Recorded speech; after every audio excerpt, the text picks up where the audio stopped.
Cool. Well, thank you for joining me on 20 at 10 with Nat. I'm your host, Natalie, and this is my special guest, woo, Raul Ochoa. Oh, I have a mouse on your face.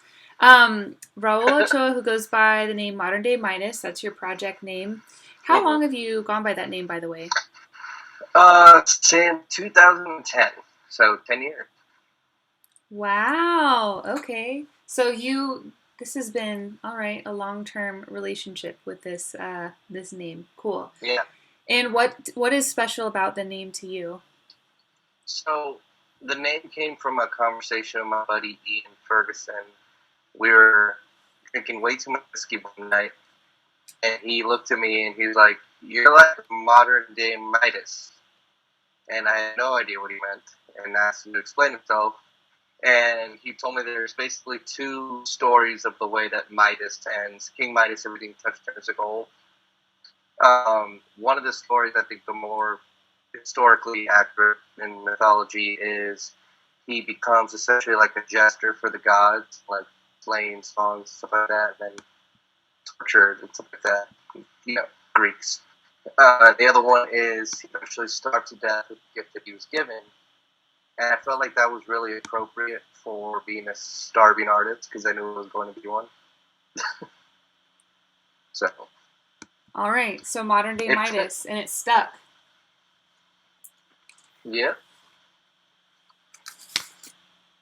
Okay. Took a while, mostly because I'm not comfortable with just going by Raul Ochoa. Why? And do you know why that is? It's a marketability thing. There's few people that can go by their name. I mean, there's obviously some good examples of David Ramirez who can go by it. I just thought kind of incline it would more appealing, and the image, any of the album artwork would let the music speak for itself. Kind of thing. Yes. Hold on one moment. My computer is getting really loud, so I'm trying to close down a couple things and maybe make it quiet. And I hope I'm not ruining the video in the process. I like your earrings. Thank you. They're semi-new. Okay, I'm gonna go ahead. I'll leave Spotify open because I had questions for you based on Spotify. So, and I'm not sure what time we started, so I have no idea how long we'll go this time. We actually are filming this via my computer because we've already filmed this episode on Instagram and somehow I lost it. So that sucks. So this will exist on YouTube as episode 62, and which is actually a good thing because I eventually want to move them all over to YouTube. Yeah. But Instagram, I'm not happy with Instagram tonight. Well, so I met Raul through open mics and through Stomping Grounds, which is a venue that no longer exists, but it was a pretty cool venue while it existed. And I remember I played a show with Luke there that is very poignant in my memory for other reasons. I found out that day that one of my friends had passed away, just a couple hours before the show. So that was a really weird mind warp. But I had met you before that at an open mic. I think I came with coworkers. Oh yeah, it was the movie. There was these guys were scouting for sink placements or something. And they were doing some kind of talent scout from LA, and then I don't think anything ever happened with that. Well, I definitely noticed, because I was all excited about it, and then I noticed they definitely left before I even got up on stage. So I was like, well, I'm here for the open mic, so I'm sticking around. But funny how that stuff comes about, It's super weird. And how big people will talk, about stuff, and then nothing happens. Nothing comes of it. I feel like I've developed this defense mechanism of immediately forgetting what someone says so that I don't get disappointed later when they don't follow through.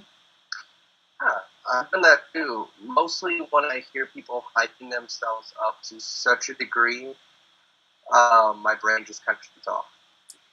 So, kind of going based on that, I just remembered something that you told me in the past. So you used to book for Stomping Grounds, and you mentioned in passing that you've seen a lot of booking emails. And so Yeah. you could easily spot a good booking email versus a bad booking email. Do you have maybe like one or two pointers? Maybe someone's watching and they're like, I don't know, maybe I'm writing bad booking emails. What's maybe a thing or two to avoid? And maybe a thing or two to do? A thing to avoid, absolutely avoid. Don't just email like, hey, check out my stuff, and then include a link. Like, that's the very minimal effort. Don't do that. Also, don't mass email all these different venues with the exact same message, because like you see in the email that you send it to all these different places. There's no personal touch in a way. Yeah. And it's like you're throwing a cast net out and whatever you catch. But if there's somewhere specific you want to play, then absolutely put in the effort to figure out how to play there, what you need to do, and do it that way. But just a general booking email, an EPK is always solid. I kind of got exhausted with the whole, like, these are all my references and all my accolades, everything like that. Like, just put that in an EPK. And it's a really simple process. I'll look at it. As far as links to music, give me a link to really good quality stuff. Like, not something you shot on a potato. So, like, just iPhones are getting better with their cameras, but like, if you can put some effort into production, do it. That's fair. Because it goes a long way to show your professionalism as well. Even for a rinky-dink place like Stomping Grounds. I've heard people say don't send attachments. Definitely send a link as opposed to an attachment. Mm-hmm. And then is there, like, would you say don't send a Dropbox link? Don't send... I don't know. Are there certain links to avoid and links that are better, more helpful? I mean, if you just send me a link to your YouTube, like a YouTube specific video, that's perfect, because that'll tell me, like, I'll click it, it'll instant open, it'll be your video. Within 30 seconds to a minute, I'll hear whether or not you're a fit for the space. Well, I guess this would be specific to your venue then. Would you prefer like a video, like if I were doing it, would you prefer to see a video that's just me and my guitar that I shot outside under a tree, or do you want to see me at another live venue? Like, what would be your preference as in your experience? Either one, honestly, for me. If it's gonna be like, if you're playing in another venue, make sure the audio is good. Cool. Because you want to hear it, like, just blaring and there's no mix or anything like that. Yeah. Just that doesn't really do your sound justice. Yeah. Okay. Very cool. All good info. Well, so as long as I've known you, which I think we determined in the last episode that disappeared, is that we've known each other. I'm lagging? Just a little bit. So I can catch back into that. As long as I've known you, and then... which I think we determined is since, like, 2015 or 16. Something like that, yeah. It seems like you've put out... Well, you had established you put out an album, like, every other year. Yeah. And I asked you something about what is the most fulfilling part of music to you, and what drives you forward in music? And, the completion of a song or a project is the most fulfilling thing for me. Actually, I had an interview with my buddy Sean Mullins, and he asked me how my album was doing, and I told him what's been true of every album that I've released is after I release it, I take about a month and a half or 2 months of a creative hiatus. Just so happened to fall into this quarantine. So I haven't felt like I've been unproductive because I knew I was going to take this creative hiatus anyway. Mm-hmm. So, like, that's my reward for finishing a project. So I look forward to that when I'm not, like, obsessing over it, over every little detail, and I know I'm going to miss something.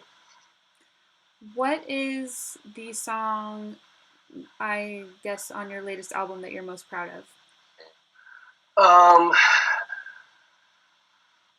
The song that probably means the most to me is a song called Let Me Take You Home. And it is, I'm very proud of it because it came out of one of our Soul Writers University about a year before any of the other songs.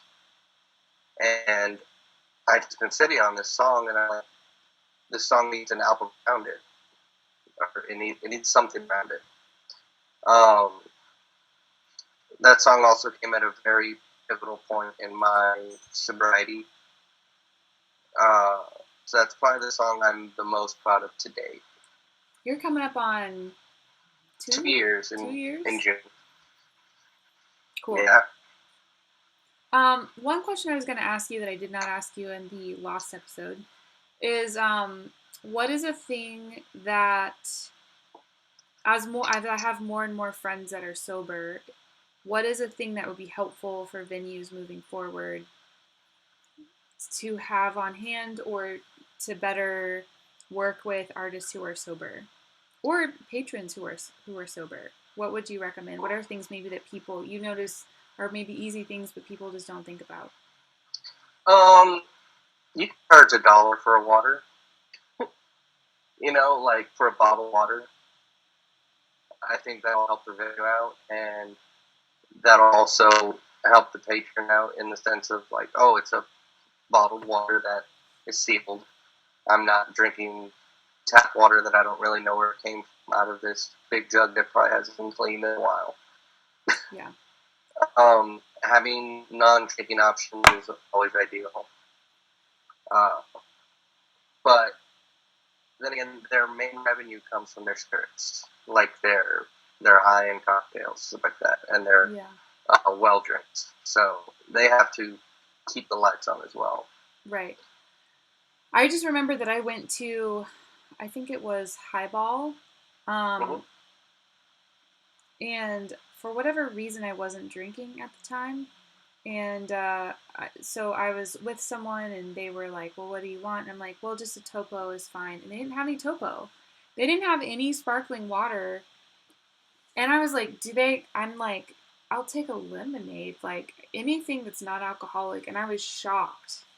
They didn't have anything. I don't remember what I ended up drinking. I think I ended up drinking like the tap water from the jug or whatever. And I was like, all right. But it was very weird for Austin. I feel like most places are getting really good at having some kind of Waterloo or sparkling water or soda or something that's non-alcoholic. Anyways, I was just curious if you noticed anything else besides the actual drink. I know a lot of venues have those, but they don't really charge anyone for them.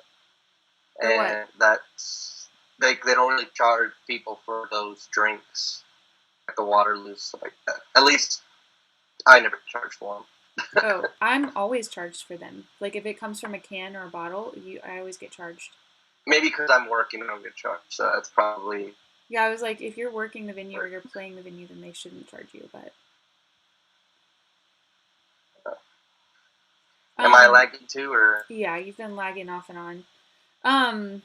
So, well... I'm trying to remember all the questions I asked you before. They were all pretty natural. Well, I'll go ahead and ask you... We've been talking about at least 10 minutes. I'll go ahead and ask you a pop question. Wait, do you want a new pop question, or do you want the pop question from last episode? Give me a new one. Okay. Like your spontaneity. All right. Have you had something other than your ears pierced? Yes. Is it appropriate to share? I've had my eyebrow pierced. Okay. Congratulations. Any other story you want to share about that? Because Um, you don't appear to have it pierced now. no, I found wearing hats very difficult. Actually, that's why I always have my hat to the side out of habit. Oh, you have them to the side for Like, what? I always put my hat to the side. It's still out of habit because the bill would always hit the piercing. Even though all your bills are flat? Well, it's just habit. Like, I used to have the curved bills and Mm-hmm. everything. You're that guy? I was that guy. Did you play sports at the time too? I played sports entirely. Yeah. What was your sport of choice? Football. Football. What From position did you play? second grade till my senior year, I blew up my knee. Oh, I played every position except quarterback, but middle linebacker was my main position. cool. I was a jock 100 pounds ago. Nice. Would you like another question? Sure. Bonus. All right. Have you shown up for work drunk? Yes. Dad, like, I showed up 2 hours late, still drunk. what was Uh, this, a venue playing music or like a different job? I was the bartender at this hotel bar, and I made the mistake of going out and playing open mic right after work, and I stayed up till like 4 a.m. and I had to be at work at 6, and I'm like, I can The take a same power nap. bar? You had to be back at the same No, bar to work? open mic at a different bar, Oh. and I said I could take a power nap and be fine. I'm only doing a short shift. I show up 2 hours late, and I walk in. The manager's like, I should effing fire you. And then he wrote me up and just sent me home. He's like, I could still smell the booze on you. So Yikes. it was bad.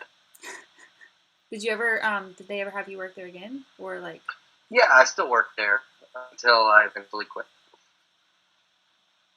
well, Because, well, there you have it. Do you have a question for me? yes, I do. I have a different question. Okay. So, um, have you ever considered writing a concept album? Yes. And what would the storyline be? Would it be something half truth, half fantasy, or more like you just create an entirely original story that you tell? Well, I think this may depend on your definition of a concept album. Um, because so how I would define a concept album, your video is frozen actually at the moment. I Okay, think we're now you're freezing back. at the same time. Okay, you're back. So it depends on your definition of a concept album. My definition of a concept album is that you have an idea and all the tracks fall in line with that idea. So there's one that I am before quarantine. I was like getting really into a Pedro the Lion album called Phoenix, and some of the lyrics and stories in those songs were pulling up things from my past. And so I wanted to do an album. I still want to do it, but I'm kind of maybe scared to do it. And something having to do with my past in church and growing up Okay. in church and the hardships I experienced through that. And it would be the general idea would be something along the lines of religious miseducation. Okay. And so, but it dives into a lot of topics that are kind of scary and uncomfortable to talk about. Um, so that's one idea. I've had several, but that's the one of the latest ones. Um, and generally, I've thought about like I am a person that likes inside jokes and likes Easter eggs and things like that when it comes to projects and movies and games.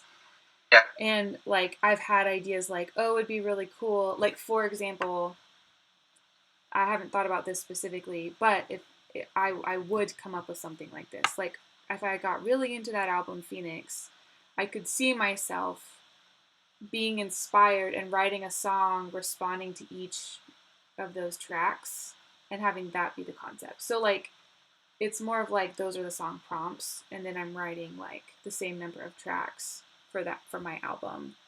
I could see myself doing something like that, especially if it's because for me that would be like kind of paying homage to an artist that I like or like nodding to them like, yeah, you've inspired me. And I think that'd be really cool to do. You want to hear a mind-blowing Easter egg that you've maybe never heard? Yes. So, Britney Spears, her song "Hit Me Be One More Time." The line's like, "My loneliness is killing me." In her song "Stronger," which was way later, she has a line that says, "My loneliness isn't killing me anymore." Nice.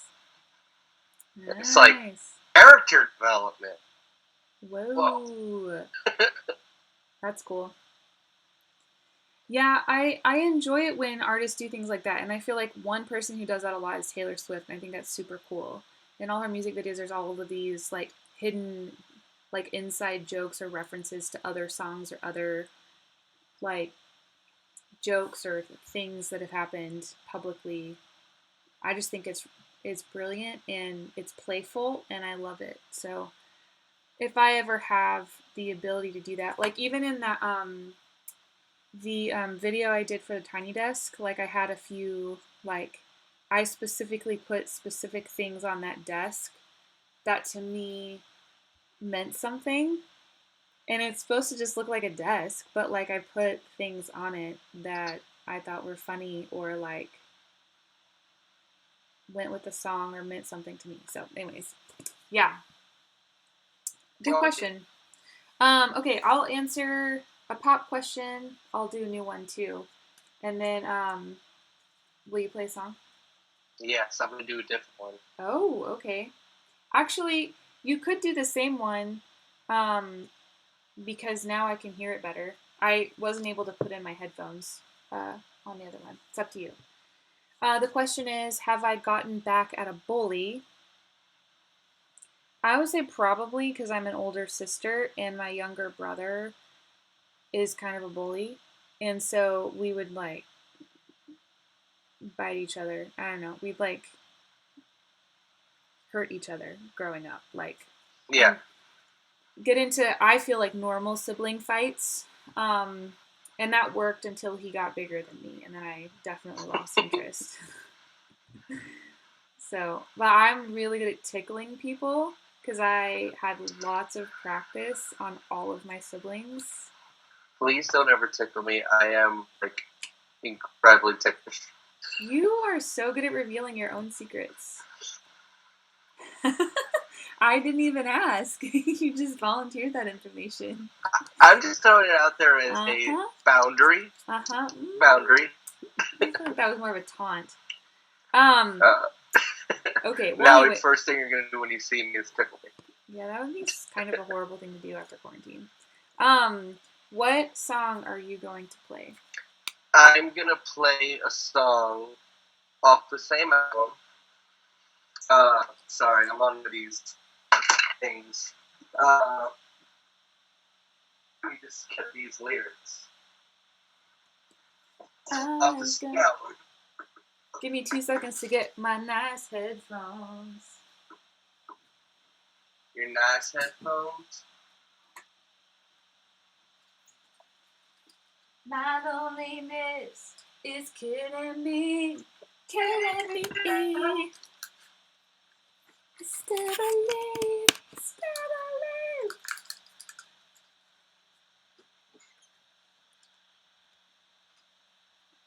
Say again. What was that? Okay.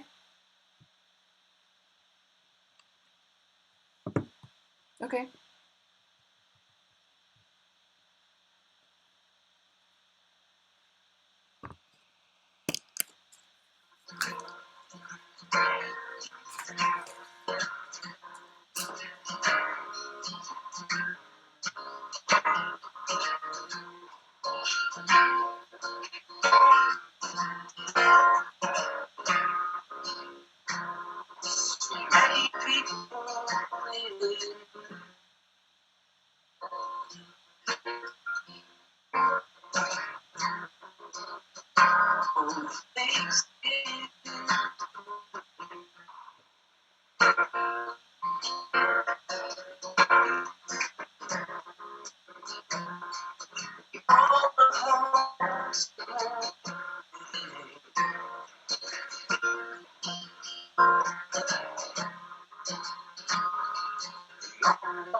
Tell me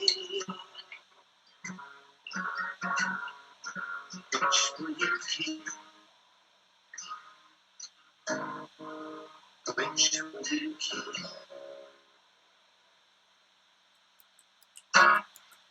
Thank you. Yeah. I kind of forgot the chords there for a second. I like the melody in that.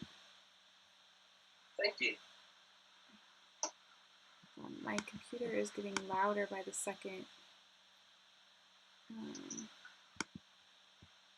Trying to like shut down any extraneous things. Emptied my trash. You said you had something on Spotify you were going to ask? What was that? You said you had something on Spotify you were going to ask? Well, I just had it open because I was like referencing certain albums, at least in the last. Oh. My poor computer is very stressed out. Okay. It's like, why are you doing this to me? Yeah, it's like hyperventilating or something. Well, okay, I wanted to play you the new one. Have you heard it yet? The one for my grandma? Mm-mm. I played it last night. Hold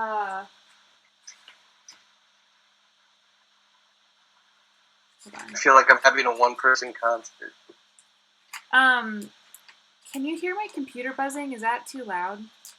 I can't hear it at all. Okay, good.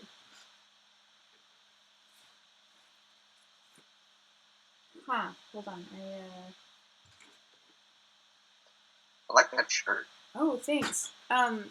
Billy Baca designed it. It says, love in the time of Corona. And Nice. I think it's awesome. Where?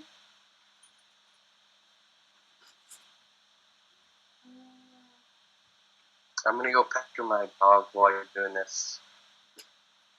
I just lost the lyrics. I think I know them all. But I just like, there's a lot happening in my room right now, and I just You're coming on the adventure with me to bother my dog. Where is he? Is he even here? Rastus? I think he disappeared. Oh, there he is.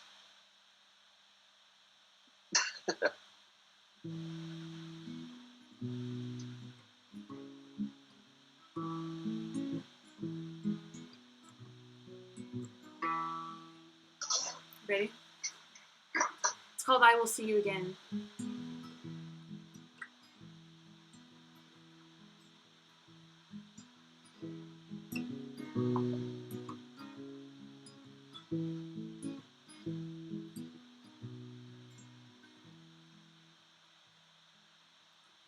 If I remember it without lyrics.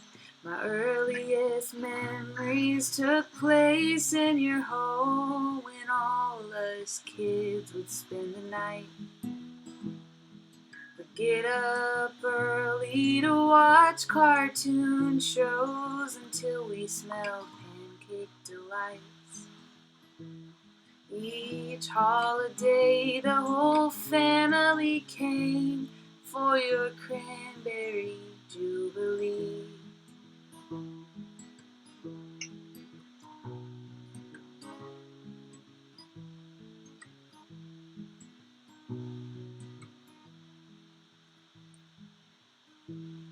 Oh no! And all our goodbyes were a hug and a cry of I love you and see you next week. Goodbye for a while until we see each other again. Goodbye for a while. I know that I will see you again. Each Sunday morning I'd sit in your pew taking in all the gospel songs. You were the first alto I heard, though I thought you were singing it wrong. As I grew and matured and found my own church, we started drifting apart. A couple tattoos in a city of blue, I chose to love you from afar. Goodbye for a while until we see each other again. Goodbye for a while. I know that I will see you again. The last time we met, you looked at me funny and asked if you knew me from before. For all of my life you've been family, so being a stranger is hard to ignore. So I'd take the love that I've held on to and I give it to a woman I don't know. Say a kind word while I sadly observe your labored pace as you go. Goodbye for a while until we see each other again. Goodbye for a while. I know that I will see you again.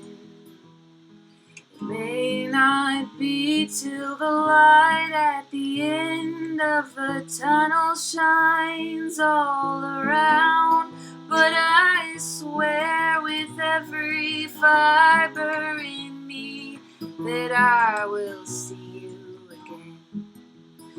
I swear with every fiber in me that I will see you again.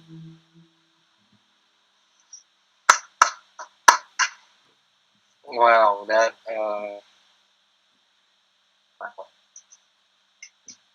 um, that was gorgeous. Thank you. That was one of.